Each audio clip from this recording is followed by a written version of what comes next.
Next Fest. Next up on Steam. Soon, maybe. Coming soon. Sometimes it's hard to say.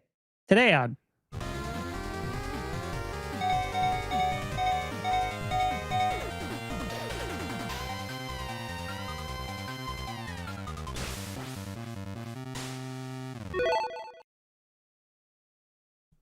Hey, everybody, and welcome to another episode of Press B to Cancel. I am your host, Werewolf, and today it is just me and sick Jake. How you doing this week, sir? Doing pretty good. Weather's nice. Nice breeze out. I have my window open for the first time it feels like in months. Got to play a lot of fun games and demos this week, so always a good time. Yeah, so as I said, this week we are talking about Steam Next Fest. Specifically, we picked a few demos each and are going to talk about them. I only really got to play. Well, I played the ones you recommended, and then I played 3, and I picked 2 from those. But I want to I want to ask you about your experience picking demos before, like finding demos, because I think you and I went about it very differently. Okay, so so my thing with it's been kind of we've done a few of these Next Fest episodes now, and I like to try and do it by going to Steam's page, the Next Fest section, and just scrolling through the big old list, trying to find interesting looking games. That's how I like to do it. I try to avoid looking at other people's curated lists or other people's suggestions. I try and find them on my own. But the issue I have now, and I guess it was kind of highlighted during Summer Games Fest when Jeff Keighley showed a slide saying that this year there's like 9,000 games on Steam versus like 3,000 last year. So the number of games on Steam has gone way high, way up. And, maybe that's because game engines have never been more accessible to get into. The barrier to entry is a little bit lower. Or maybe it's because of AI crap. And I found when I was scrolling through the list, a lot of these games are AI generated. That's like a whole other episode to go into. But I had a really hard time finding games that didn't look like they're made by a person using Midjourney or ChatGPT. It was pretty awful experience. I ended up using a browser plugin for Chrome and looking through the list that way, so I could see what was what. Did you have that issue at all, or were you filtering more? Like, how did you get through it? I came into this with a bunch of games that I saw from Summer Games Fest, different showcases. Okay. And they would say, demo available June 15th. So they were going to drop the demo for Next Fest. So I had like 12 games I wanted to look at, and I jumped into the ones that sounded the most interesting to me. Okay, that's another way to do it as well. I did look over the list, but I didn't see much that I was really interested in besides what I had already picked. Yeah, like I think the whole idea with this Next Fest thing that Valve was trying to do was, you're in Steam anyway. We want to get you to shop around. We do the sales, but we wanted to find another way to highlight underrepresented games. So that was the indies. And I love that idea. I mean, you and I both, I think out of all of us on the crew, love indie games a lot, right? And I was excited I'm always excited to go through Next Fest lists, but I don't want to say find the real indies, but I'm trying to find the indies where the handmade, human-made games was kind of hard to do this time. I don't mind. I almost missed the days when it was asset flips. The Unity games that use assets from the Unity store. I almost missed those days. I didn't see very many of those, but I sure did find a lot of oddly done animation that mimics certain styles. And then when I go to look at the Steam store page and I look at the AI disclaimer for those who filled it out, it's like, oh, we used AI to generate the artwork, or we used AI to generate the voice work, and it hurts because there's no reason for that. There's many ways of doing games, and in fact, I think the 2 games I picked, you could argue, are better being human made, and they look like they're made by humans, especially the one. Yeah, well, shall we just go ahead and jump into what we're going to talk about? Yeah, because the good thing about this is that these games are I think most of them are coming out by the end of this year. If not in this year, then early next year. So there's all games that you can recently try or looking forward to trying soon. Yeah, so the first one that I picked is called Bulbo's Belief System. It's a dumb name. It's a great name. The game itself is a really cool puzzle platforming idea. I don't know. I hesitate to really call it platforming. It is 2D with platforming elements. Should Bulbo happen to believe in those elements at the time? I would say puzzle platformer, right? Like it reminded Yeah. me of Pico Park, but obviously a very different game. But I think it's a puzzle platformer for sure. I think the name makes sense when you explain what the concept is. Yeah. So this is a game that comes out in November, and you play as this little light bulb dude who can only believe four things, and he can only believe them after running into someone who also believes in it. So basically, the only thing Bulbo believes in at the beginning of every stage is walking left and right, just walking. Right. So he, in order to believe in gravity, he has to walk near one of his friends who believes in gravity. And now, if he walks off a cliff, he'll fall. If he walks off a ledge, gravity will take effect. Um, I thought this was a really cool concept when I saw the trailer during Summer Games Fest. So I had to try this one. Man, it's it takes for one, I thought it was really funny because there are people who just look at the world and their beliefs tend to shape what they believe about the world, even if Right. it's untrue. And so I thought it was like a bit of a funny commentary on that, but it's really not much of a commentary aside from that surface level. Aside from that, it's just silly, goofy puzzle solving. And like, there's characters. So the things that Bulbo can believe in through most of the puzzles you can play in the demo are, jumping, gravity, picking up friends and throwing them, walls. Uh, I like the there's believing there's belief a in walls is a good one. yeah, there was one that was really cool. It was at the end of the demo. You could unlock a few extra stages. And one of them, like the world was just this one flat room, right? And you have to go over to a friend and it'll be like, okay, so Bulbo believes in gravity through the first friend, and then the second friend believes that the world is round. So you have to, once the world is round, the little flag to get to the exit is way off the planet. So it ends up Okay. taking the flat level and curving the whole thing into a circle. So That's Bulbo could just walk awesome. all the way around it. And then you Okay. have to forget, because that's something that's one of the mechanics, is forgetting one of his beliefs. You have to forget that gravity is a thing. So that way, when you're in the right spot on the circle, so that way he'll walk right off of it in the right direction toward that flag. That's pretty clever. That's not I thought quite that was so as in cool. depth as Baba as you, but the same idea, right? Where it makes you think of about the basic keywords and how you can rearrange them for solving puzzles. Like the one Yeah, I only there did a few were. stages, and there was one where you had to believe in jumping, so you could jump, and then you had to take walls, believe in walls, but the walls would block your progress, so you had to kind of like use the believing on grabbing, grab the wall guy, throw him to another location on the map, and then you could do it in the correct order to get to it. But I loved how it's like, I believe in gravity, but in order to get to the grab guy, I have to forget about gravity and then jump, and then that way you go higher up in the air and you don't come back down. Like it's a Yeah, very engaging puzzle system, and when you mentioned that you're taking a flat plane stage and it's curving around in the later stages, that's interesting. That's way beyond what I was expecting from a game like this. I didn't realize it oh was yeah, like, that crazy. and then there's like sometimes you'll fall through the floor and it'll just put Bulbo, like you fall down a hole and it'll just put Bulbo back at the beginning of the stage, right? On some stages, you have to believe in the afterlife to be able to get to where the solution, like the Okay, level ends in the afterlife. And in some stages, you have to take friends with you to the afterlife. So that's you have to pick them up, carry them into a pit with you while you believe in the afterlife, and it'll take you both. You'll leave them there, forget the afterlife, go get another friend and take them with you.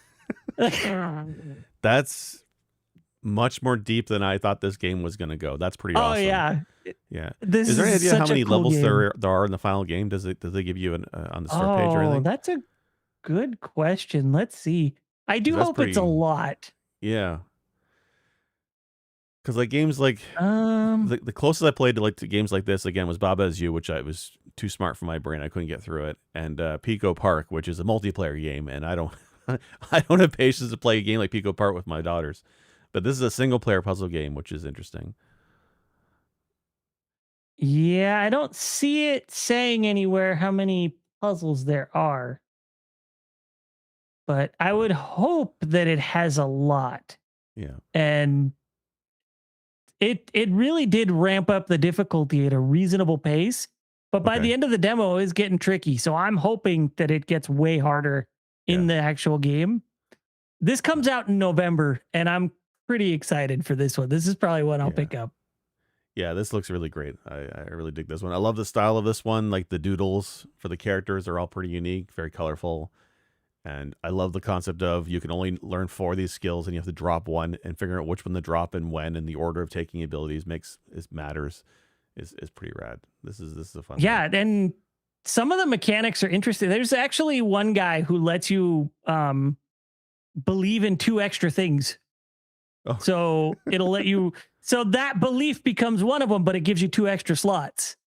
okay. So if you forget that, you lose those 2 slots. So you're down to 4 slots instead of Oh, 5. interesting. There's Okay. one guy who, um, one of the beliefs lets when you forget it, Bobo remembers the last thing that you forgot before it. Oh, that's crazy. So Interesting. Yeah. yeah, it gets really wild in the puzzle solving Yeah. aspect, Yeah, it's and cuz I'm really intrigued to see where this goes. yeah, cuz like the first few abilities are like all, physics related. Okay, jumping, walking, up, down, it makes sense, but they seem to really go run wild with that idea of a concept. Did they Mhm. make anything else, this developer? I don't know. Curious Let's here. see. They're called Abstract Digital. Okay. Um, it looks like they might also be a publisher. I don't know. Let's see. Or they basically self-published Uh, probably. Yeah. no, Oh yeah, they worked on a game called Tormented Souls Oh, okay. that came out in 2021, and that's a horror puzzle game. Interesting. And then what's this one? This one is called Rivers of Pain. It's been in early access for 5 years. English Okay. language not supported.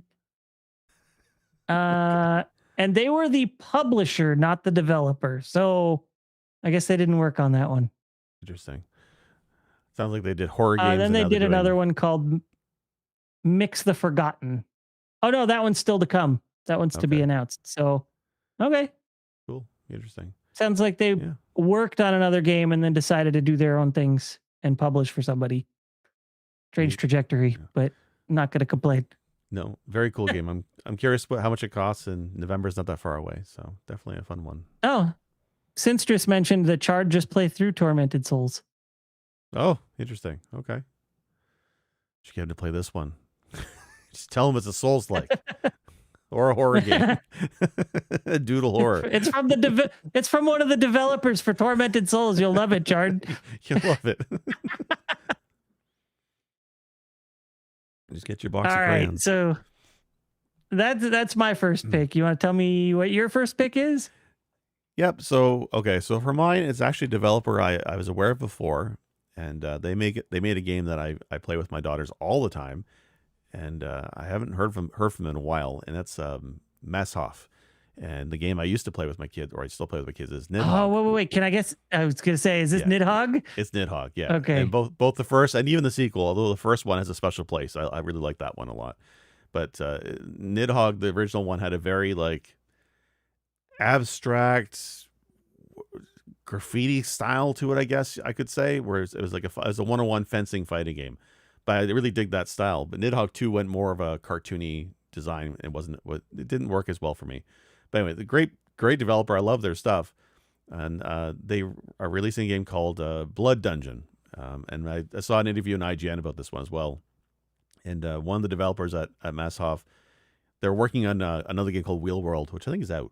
I haven't checked it out. But on the side, in his spare time, he would work on another game just by himself, and he would just do random doodles, and whatever doodles he liked would become a character in this new game. He used to mess around with little prototypes, little ideas, get his friends to refine the ideas and get feedback over time. But it was a side project, and now it's being released as a standalone game with under their banner, and it's a survival game like Vampire Survivors, but it's a platforming game, I Yeah. guess. Uh huh. That's the change thing here. I don't know gameplay, but I'll show the trailer for people watching the video or the YouTube real quick. But I played this for about 5 minutes today before the episode, and this was kind of wild. The art style is just doofy as hell, and I love it. And MS like, Paint it's just the esque. main character is just like flailing the whole time, no matter what you're doing, just flailing. If he's Yeah, running, if he's climbing, if he's falling, doesn't matter. He's flailing, and it's great. yeah. His name And is Gun it's Guy. different animations depending on what you're doing. Yeah, Yeah, gun guy. yeah. Gun Guy. There's 9 Um, characters that are unlockable in the game.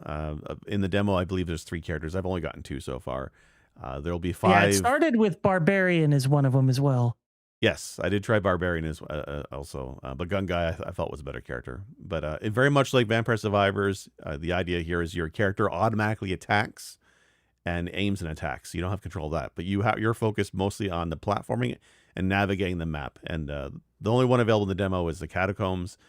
It is not. It's a static map, so you have to learn where things are. And static map, but there are some random elements to it, and that there's gates, locked gates. There are altars on the maps, and not they don't get used every single run. So sometimes you want to know where the altars are because there'll be chests there, but whether chests is there or not depends on the run. As well, I think there's some randomization in the enemy waves, if I'm not wrong. But yeah, much like survivals, you have waves of enemies coming at you. They're all done very much in MS Paint style. You can tell this is done by one guy who loved to just doodle in a notebook and take those ideas and run to paint and make them, because it has that style to it. Very handmade, hand animated, and it's just funny. For those who've played Nidhogg, that game at the end of every round, basically the winner gets eaten by the giant worm. There is an element of that worm in this as one of the bosses in the catacombs. So Ah, I like that interesting. shared style of the enemies. But in terms of the weapons themselves, the gun guy starts with a machine gun, but then the weapons go crazy, like swords. There's barbarian right sword, which will swing around you, axes, grenades, fireworks. So enemies explode into fireworks and deal damage around them. The one I use really got far into the run was I think there's a blazing boots, and it's almost like you have flaming diarrhea, because as long as you're moving, you leave a trail of fire behind you. And that's also if you're crawling across the ceiling, you're just raining fire down the enemies below you. I got bosses killed because of that. It was pretty awesome. But a very Yeah, mobile I think game. Yeah. Mhm. that's something that we didn't really discuss about this is the movement. Like, you Yeah. call it a platformer, but really he can just grab onto walls and ceilings. So Yes. you're climbing a ladder, grab the ceiling, go around and climb the wall up, and like there's really no lack of mobility in this game by any Yeah. means. It's Very just fluid. 2D Yeah. platforming with gravity, but he Yeah. can hold everything. Yeah, you can climb everything, go anywhere. There's the bottom of the map is underwater, so there's swimming involved as well. And it's platforming though, because you do I have to didn't even know dodge about the enemy that. waves, because there's the bosses that I've come across so far. One was a bone snake, and the other one was a giant worm. And you kind of want to jump over their head and kind of get between them as you're constantly waiting for the attacks to trigger. But you're trying to avoid that, and as well, the waves are coming at you. Like some of the enemies, they look like moths. One of the moths does an AoE attack, so you kind of have to move out of the way. Sometimes you have the flying rats, and then you have the rats on the ground, so you're trying to jump over waves of rats to get over to other platforms. Like it is definitely platforming heavy. And whereas a game like Vampire Survivors, I don't pay attention to where I'm going for the most part in that game. Usually, the Castlevania maybe that map, but for the most part, I just kind of just avoid the enemies. Whereas this game, you really kind of want to navigate and find those keys. You want to unlock those doors. You want to get the altars. There's more movement involved, and I really dig that. So I don't know how much stuff will be in this game compared to Vampire Survivors, because that game is ridiculous. But 9 characters, 5 maps is pretty interesting, and the demo's a It did blast to play through. say 100 quests or something along those lines. I don't know if it's at 100 or over 100, but it was something Interesting. like that. Yeah, I think I did one of them. It was to kill the boss of the catacombs. I did that one. I think there's some along lines of like killings. I think one of the characters you can unlock, if you kill 500 spiders, you unlock a character. So there's that kind of element to it as well. There's also a bone shop, which it's the permanent unlocks. Like, so if you get bones as your currency in this game, spend the bones in the shop and you get faster reload, more damage, all that kind of stuff. So it is very much that genre, but with platforming, I guess is the big takeaway for it. Yeah. But really, really interesting stuff. It's definitely an interesting approach to the survivors like formula. Yeah, because like I'm there's copycats now, right? Even Vampire Survivors There's tons of technically them. is a copycat of Magical Survival, Yeah. which is right. It just Vampire Survivors did it really well. So I'm fine with other games that do this style, but I'd like to see them do something original like this platforming element. There was another one. There's a game I used to love. I mean I still do, but it's Hand of Fate. It was kind of like a card game mixed with Mm. Arkham style battles. I love that a lot, but the developer went under, unfortunately. Well, they recently came back and are using the Hand of Fate brand or IP, but are making a new game. And I was really excited last Steam Next Fest for this game. I was like all into it. But then I realized they were basically making a Vampire Survivors type game, but it was nowhere near as good as Vampire Survivors. It didn't look as Oh, good. It didn't look as good, which is saying something because Vampire Survivors is not the most graphically impressive game, but this Hand of Fate game didn't no. do it for me at all because they went the 3D model route with it, and I didn't dig it at all. So that's a shame. So like it's a genre that's very interesting, and when a game does it well, like I think Time Wasters is another one of the genre, and that's well received. I think Sinistr and Sinister, I love that one too. Um, Yeah. I like the genre, but there's a certain something that has to be in that game for it to be to get that addictive quality to get people hooked, and I think Blood Dungeon has it. Well, all right. Was there anything else you want to tell us about that one or No, it's just no? solid game. All righty. Well, the next one I want to talk about is Screenbound. I have mentioned this in previous episodes, games I'm Yeah. excited about. And this is one I've really been looking forward to. So when I saw the demo drop for Next Fest, this one I did not know the demo was coming. This one Okay. was one of the ones I saw when I was looking through, and I was like, oh, I got super excited. I was like, well, yeah, I gotta try that. Yeah. But it was near the top of the list of games on Next Fest, so I was like, I didn't have to search far for it. And it is interesting. It's not exactly what I expected, but Yeah. I'm still I there's a very good chance I'll pick it up. Because it's an interesting mix of 2D and 3D platforming at the same time, which sounds very strange, but they kind of made it work. And it also has a constant sense of humor being thrown at the player. And I want to say it's kind of that irreverent sense of humor, a little bit along the lines of Rick and Morty. And I hate to say that because I know it's a turnoff for some people, Right. but it was, what was it? There's another game, a VR game my kid liked, um, Job Simulator, I think it was, where you're robots pretending like you're humans to like Oh yes, there's exist a through few of jobs that those. humans used to Yeah. be. Yeah. And it was very much that same sort of sense of humor where it's just like nothing really matters, even though things and in this, it's kind of high stakes. You're playing this little kid whose mom has disappeared, and the scientist who's helping you find her is constantly cracking jokes and making Yeah. it seem like it's kind of unimportant, but also really important. So it's a little bizarre. Yeah, it's almost like the But plot I of really Tron, like right? the Where you're somebody gets sucked into the computer and you're going to rescue them, but he's constantly dropping one-liners, which are just feels inappropriate. So yeah. And I like the art style. Like it feels very it's blocky. So, but I mean, I think that's by design because it's combining 2D and 3D at the same yeah. time. Um, but it also it's nice and colorful. It's super vibrant.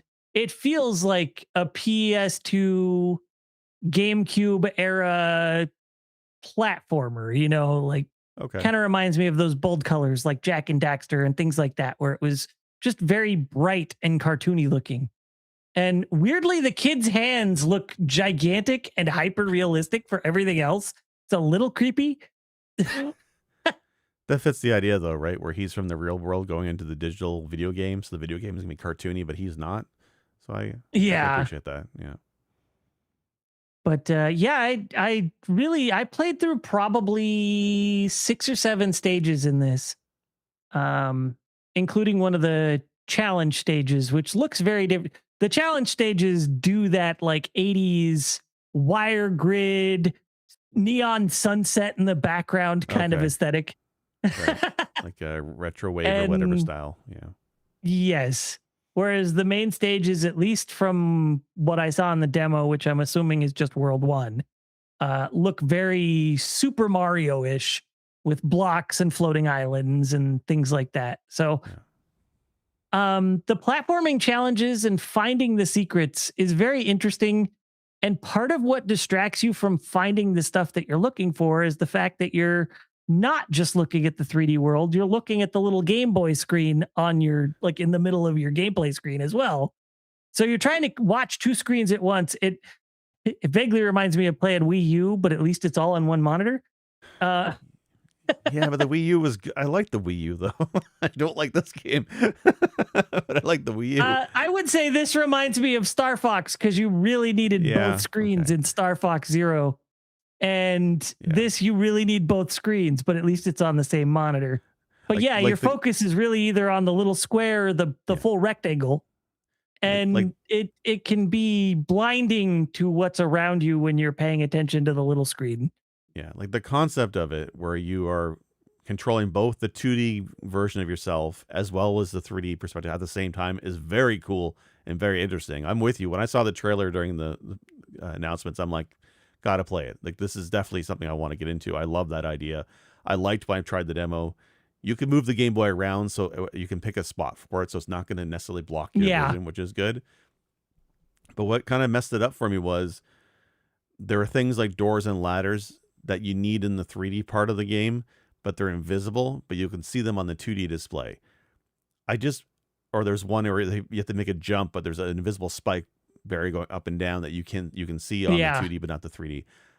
I wish, like, once you scanned it, I wish it would just appear on the 3D version of the screen so I could see it more clearly.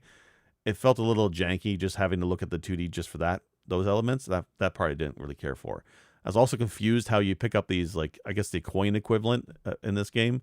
Sometimes they're in the 3D world, sometimes they're in the 2D world. They don't always line up, and I wasn't quite getting that kind of vibe to it. But like the concept is really awesome though, so I'm still curious about this one, but I don't know. Yeah, this is another one I'll probably pick up. And I know what you're saying about, like, the invisible things in the 3D world, but you can also look through your, I think they call it a cuboid or whatever. Right? You Yeah. can look through that and see the world around you in that, instead of just in 2D. Right. And those things that are invisible will sometimes show. Like if it's a balloon you need to interact with, it'll show as like a holographic balloon through the screen, or the doors show as holographic and things like that. And then sometimes, see, like you're seeing it on the screen right there. It was a pink door in Right. front of the dirt. But then when you go inside caves or other things, it's all 2D. So it really zooms in the cuboid and you're just given a big 2D platforming challenge in that Yeah. segment. And those were really neat. And sometimes, like, you can tell there's an area up there that I need to get to and I can't from this door that I came in. I got to find that door to be able to get to that. And sometimes that's hard too, is those doors are pretty well hidden in the main stage. Yeah, because the first time when you go into that cave and like it's like a mini version of the level where you're only 2D only. I saw that there's an upper section I couldn't figure out how to get to. So there was a door somewhere in the 3D world that would take me to those upper areas. I'm sorry, say that again. So when I was doing those cave sections, right, the 2D only, I saw an Yeah. upper section I could not reach. So you're saying there is a door somewhere in that Yes. in that Yes, stage? yes. Okay. There's doors, like they'll just be hidden around different places. And Okay. generally speaking, it seems like if the door looks like it's higher up, it's going to be higher up in the main stage. Okay. So Generally speaking, I didn't have too much time to sometimes play it's it. like really tucked Yeah. away somewhere. Interesting. Okay. Yeah, because when I played the demo, I only played the first 4 or 5 stages, and I didn't have a whole lot of time. But I think I should have explored the stages more because I know there's also, they call them keys. They're like cubes in the 3D world, and the more cubes you have, you unlock, I guess, the challenges. I only found 2 cubes per stage. I was always missing 1 or 2 of them. Oh, I was finding all 3 on each one before I left Okay. the stage. Okay. I would be like at the end and I'd have 2 and I'd be like, all right, where the hell did I miss one? And there was on one of them, I was so focused on the idea of going into the caves to find them. I was a dumbass and just ran right past one of the ones that you're supposed to just easily get in the main world. That's the thing. Like this kind of game, it does forces you to alter your perception on what you're supposed to be looking at. It's not just it's two screens, and that does feel weird at first. It's neat. Again, I like the idea a lot. I just this is probably one I would when it comes out. I want to look at reviews to see what people are thinking about this game, and how much variety in stages there are.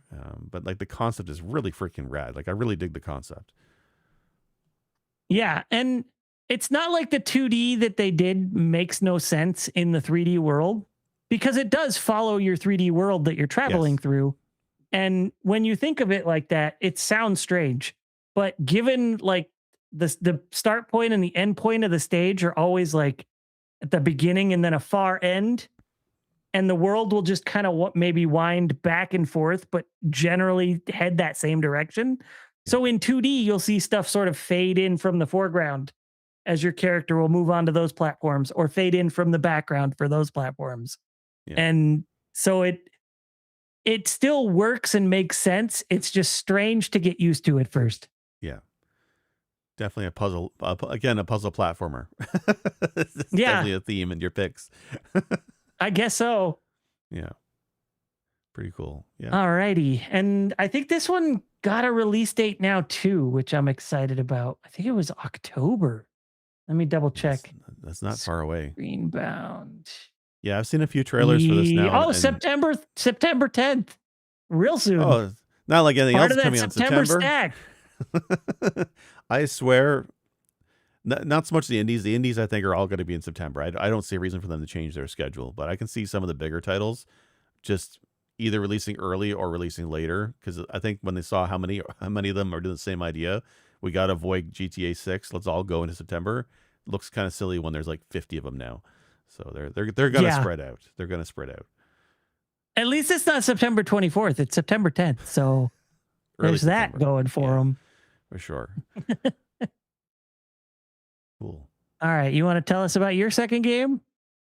Yeah, so I was a bit torn on my second pick. I was going to go with another game, and then I kept coming back to this demo, and I got hooked on it. And it's got the same vibe as a game called Super Hexagon. But this game is called Sensory Overload. And let me just pull it up real quick. And it is you can play with a controller, but I found a much better success when I used a mouse. And I never want to use a mouse with games these days. So it's kind of weird. I'm only going to play a little bit of this because it could be motion sickness inducing. But the idea with this is honestly, this is Sinistar's game of the year. I hope he's played it, because it is entirely Tunnels, the video game. That's all it is. It's a tunnel, and you're flying through it at a very fast clip. And you're a little tiny pixel on the screen. That's all you have to worry about. That's your hitbox. And you need to navigate that pixel through the tunnel, avoiding the obstacles. When I first started playing it, it reminded me a lot of Star Fox 64, the last stage when you're going through the tunnel and half the tunnel gets covered by something. You have to kind of navigate through it. That's what it feels like. Oh. But it's the entire game is that. So, and much like Super Hexagon, it's all about getting into a zone, enjoying the music, the visuals, and just navigating the puzzle and just reacting as you go.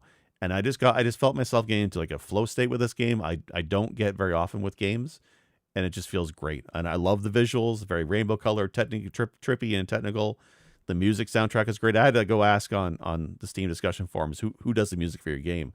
And I think they basically hired a contractor off of Fiverr. But this guy's music is awesome. Wow. I found his YouTube channel to follow him. He just does random contract work for games, music in general. But it fits this game where it gets really good. And whereas a game like Super Hexagon, which is basically a 2D navigating maze type of game, that game gets frustrating because when you hit a wall, you die. You really get frustrated when you have to keep repeating it. This game, though, you get multiple attempts at it, and you immediately get back into the action right away. It's much faster. And the stages do stay the same, so you can memorize the layouts and until you actually beat it. There's different modes to play. There is a run-based mode, like a campaign mode, where there's themes to each of the stages in terms of the obstacles it throws at you. There's also a no-fail Zen mode, which is also pretty great. Like, this is a game I think my kids... I'm going to take it off the screen now.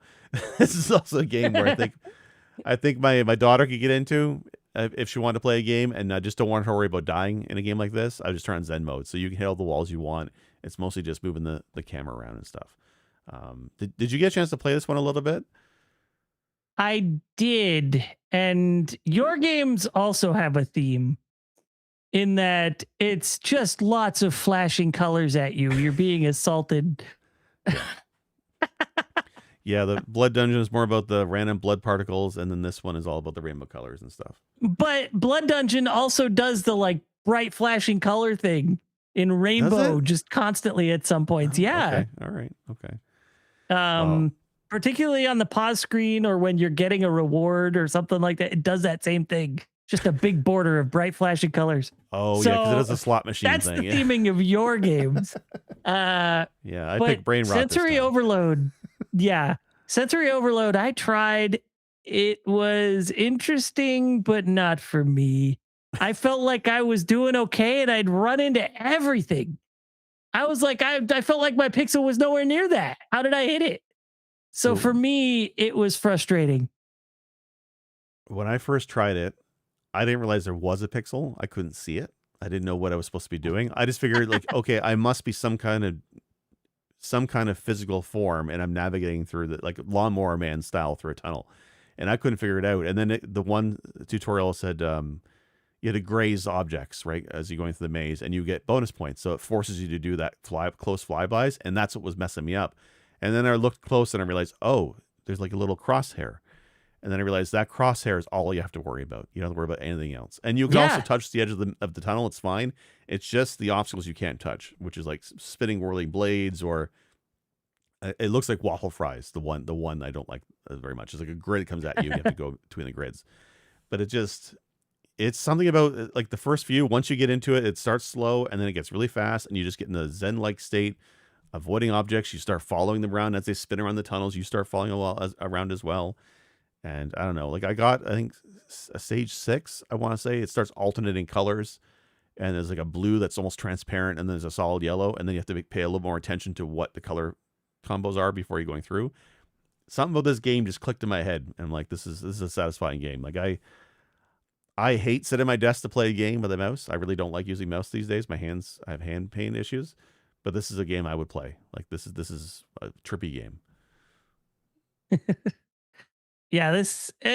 It looked interesting up front, which is why it was the first one of your games that you mentioned that I decided to try. Yeah. But I also, like you said, it's kind of like Super Hexagon. I never really got into Super Hexagon either. Oh, okay. So I think it's just not my type of game. I like a lot of styles of games, and this is one of the few that's like, no, I can't do it. It's not for me. It's not how my brain works. Um, but it looked interesting. But I knew it was a pixel right off the bat because you had explained that. Yeah. So I was like, okay, I just got to look after my little pixel and make sure he doesn't run into anything. And I would feel like I was clear all the time and run into something anyway. So it was driving me a little batty. And I don't know if it was just a bad reaction speed on my part or what, but it was not for me. Yeah. I can definitely see people falling in love with this game though. Yeah, I saw a few folks on Blue Sky talking about high scores and just getting into the whole high score leaderboards element with friends, and I'm like, for me, it's less of that and more of the Super Hexagon. I just want to beat a stage. That was all my thing I wanted to do. But yeah, really trippy game. I guess it's kind of interesting this time you didn't pick any roguelikes. No card battlers No. like I was expecting. Um, I was expecting to pick a Souls like of some kind. There's a few that I was looking at, or beat 'em ups I was looking at, but I ended up going with these two. So I think we both kind of picked games that I think are a little bit different than we normally do, which is interesting. Yeah, there were some Metroidvanias and action RPGs on my radar, but I didn't actually get to try those. Um, I did try one other game. I feel like we've gone through our list pretty quickly, so I think we can Yeah, mention it. I didn't make a video for this one, so sorry about that. But it's a game called Trash Day, and it's up to 4 players. And the idea is you're dragging a little red wagon around. I know the trailer shows a shopping cart, but in the game demo, it was a little red wagon with little fence sides on it. And you're dragging and pushing this little wagon around, collecting things to put in it. So it could be like lawn flamingos, hats, tennis ball, rubber chickens, whoopee cushions, frying pans, guitars, whatever have you.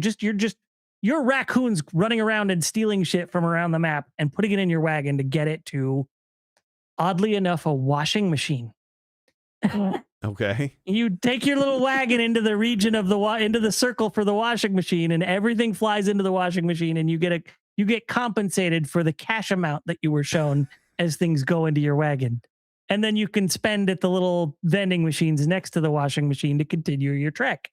So you can buy stuff to keep your wagon working, because every once in a while you have to re-secure the wheels with like a drill, and you have to sometimes replace the little walls for your wagon because that's your wagon's main health bar. And if your wagon breaks, you die. If all of your little raccoon buddies die, you're reset back to the last checkpoint too. And it is like that sort of, chained together, or what do you call it? Peak, or that sort of thing, where everybody's Right. kind of working together to get somewhere, but you're not all stuck together. You can wander off and do your own thing and come back and push the wagon. But man, like me and my kid played this. We had a lot of fun with it.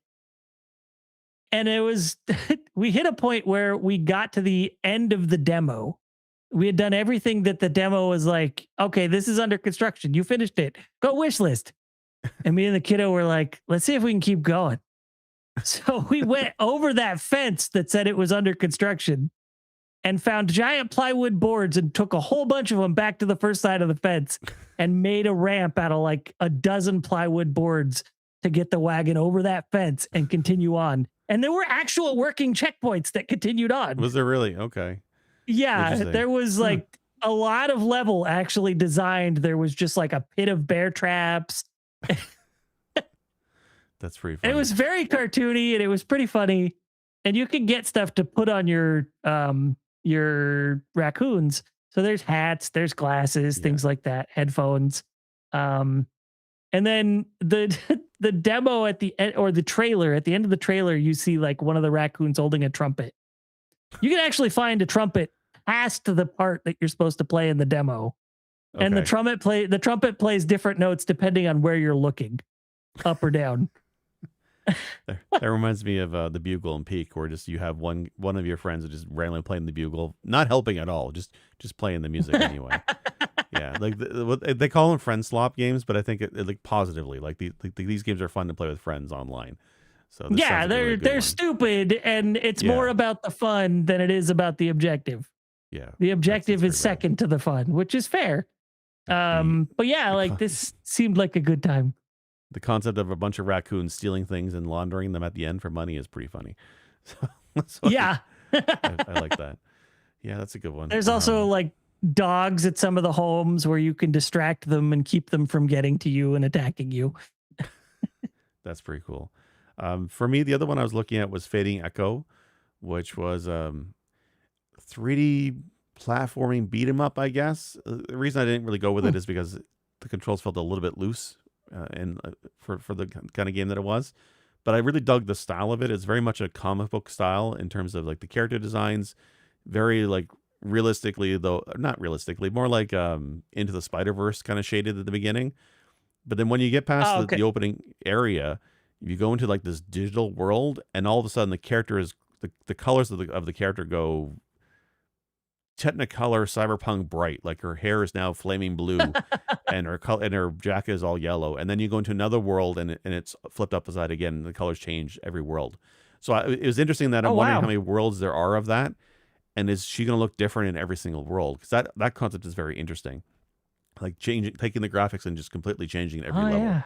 Yeah. In terms of the gameplay, beat 'em up, but it was more of a puzzle beat 'em up. Is that even a thing? In that the game is very much based on materials in the world, so that if you have an enemy and you knock him into water, the water will freeze them, and if they're frozen, they're easier to kill. If you knock it into the orange toxic waste or the yellow toxic waste, they get poisoned, they take damage. Your character can turn into a blob form, like shapeshift in a blob form, and Same thing with the enemies. If you go into the materials, it affects how you can do things. If you go into the toxic waste, you become bouncy. You can jump higher for a bit. If you're water and you go over across lava, you turn to steam and you start flying around the level. Like there's some interesting ideas there with the worlds. It just didn't feel polished, I guess, but it is a demo. Like it is early, so Yeah. it's Fading Echo. I want to look at the Well, final game when it comes out, but it's something that felt a little bit off. But a lot of cool ideas.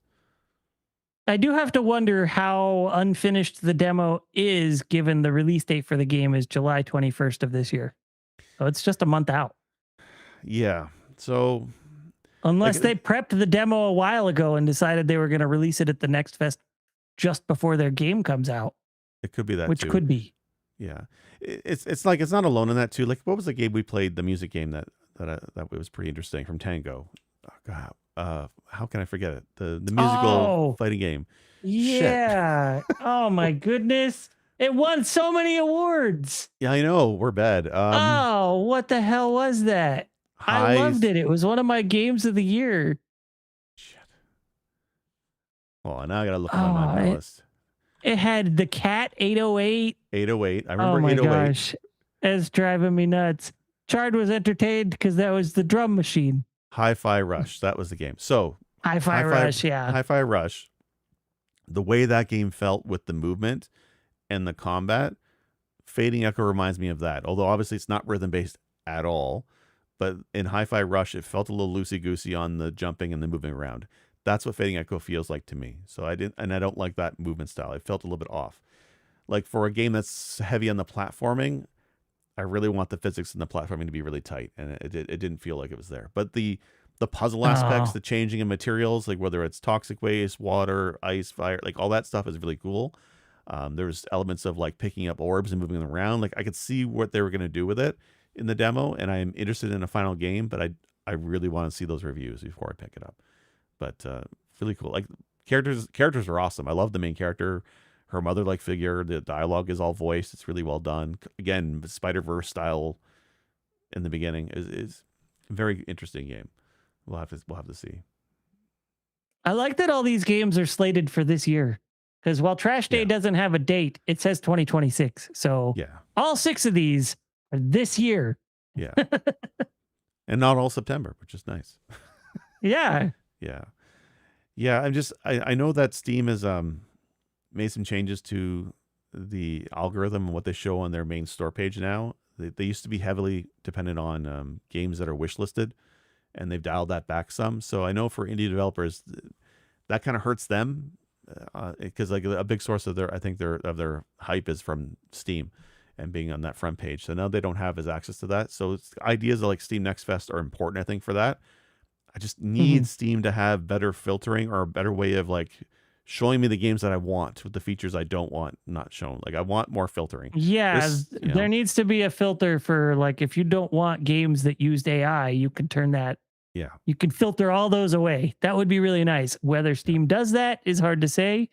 It on one hand, like there's arguments for both sides as to whether that would hinder or help their bottom line. Yeah. I personally feel like it would help just because it would get you to see the games you want to buy instead of going through and not finding something you want to buy. But at the same time, it's just force feeding you whatever, thinking that you'll like it, and maybe you will buy it anyway, not thinking about it. I don't know. Yeah. Yeah, I would just like more filtering, especially with how many games are on there. Like I remember when they started Next Fest a couple years ago, it was much more enjoyable experience. The discovery of games was more fun. Now it feels like a chore. So, and it felt like it was not as bad last time, but it was definitely that element there, and now it feels a lot worse. So I think next time they do a Next Fest, if the filtering is not there, I'm gonna have to find another way of looking at these demos. I might do what you did. Like you have a good idea, like looking at the announcements from Games Fest, and maybe just looking at those demos. But then I feel like I'm missing out on potential hidden gems, right? So, that's fair. I had a bunch that I was like, okay, I'm interested in this. And instead of like a couple years ago, I would like made a list of what was interesting in there and whether it had a demo or when it would be out, things like that. I just made a list. Well, most of those trailers now say what's going on with that. It'll either be like Right. demo soon, demo now, or coming Yeah. out this day, whatever. So I just took pictures at the end of each of those showcases, like this one, Yeah. boom, I'm interested.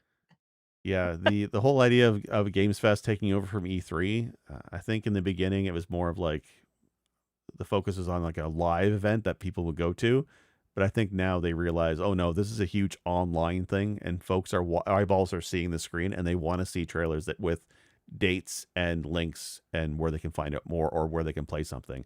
The idea of a shadow Yeah. drop of a trailer or sorry of a demo or even better the final game, I think is definitely attractive to this now. It's different than it was a couple years ago.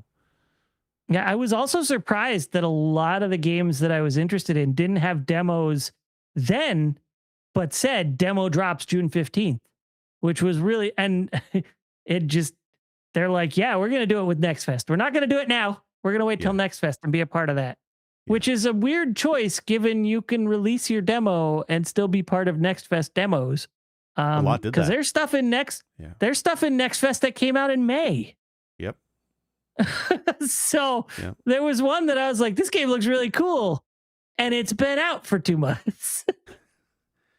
Yeah, I think 868 back, I think was pushing like, hey, our demo's still out there. So if you're checking out Next Fest, check out our demo. And I mean, we have a video of that in the channel. We got a review copy for, and they're out. You can buy the game; it's out, but the demo's still there, and they push it. So I like demos. I mean, that's one of my favorite things on Steam is the concept of a demo.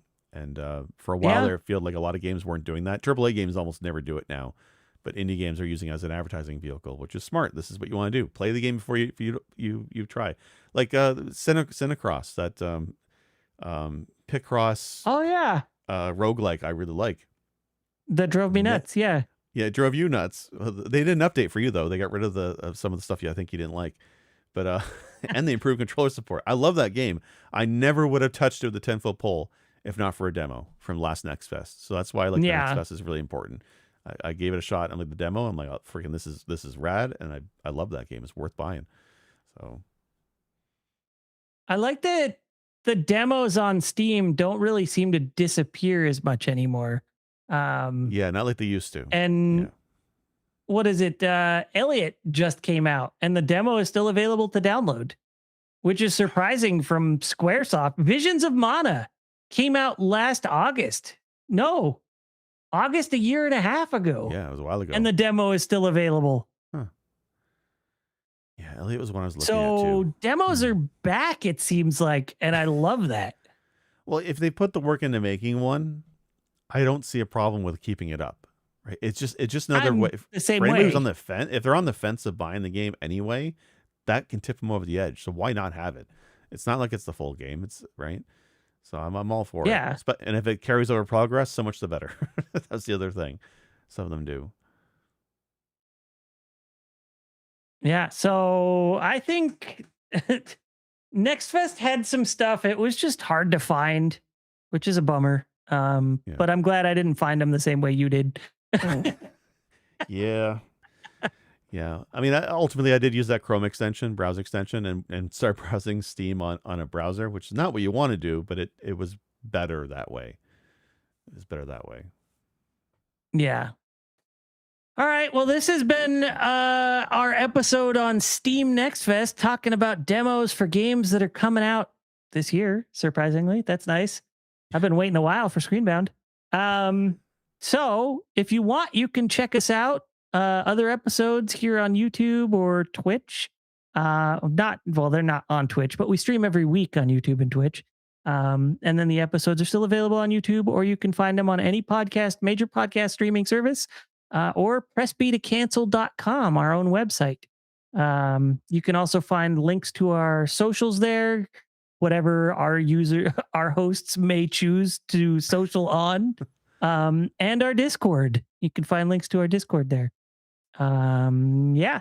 You can also find us on Patreon, where you can follow us, or you can choose to support us for, various amounts of money. If you choose to support us at the Circus Charles tier or higher, you will get a shout out at the end of our episodes. This week, I believe it is still Cthusiast Jeff and Vaughn Beardley. But we appreciate everybody who follows and listens and likes and subscribes. It doesn't matter if you're giving us money or not. We appreciate all of you.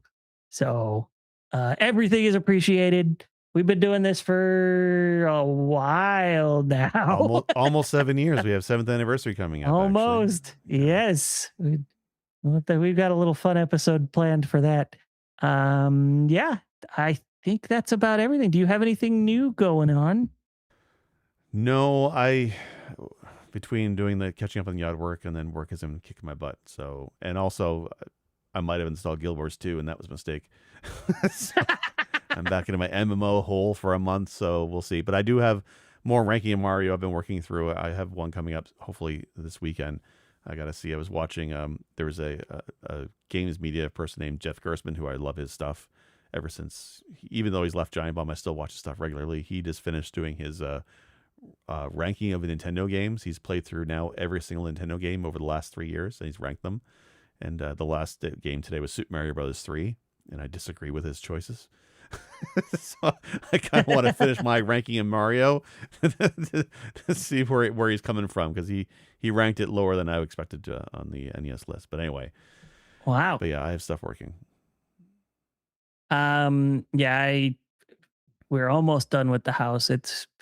We have days where we get a whole bunch of stuff done, and then days where we just feel lazy. So we're not completely settled in the house yet. So no, I've not been able to play my Sisyphean or my great motivator. Yeah, play Rascal, man. Rascal? Yeah, I got to play Rascal. I know. For the content. In the next few weeks, I think I'll finally be able to get that done, though.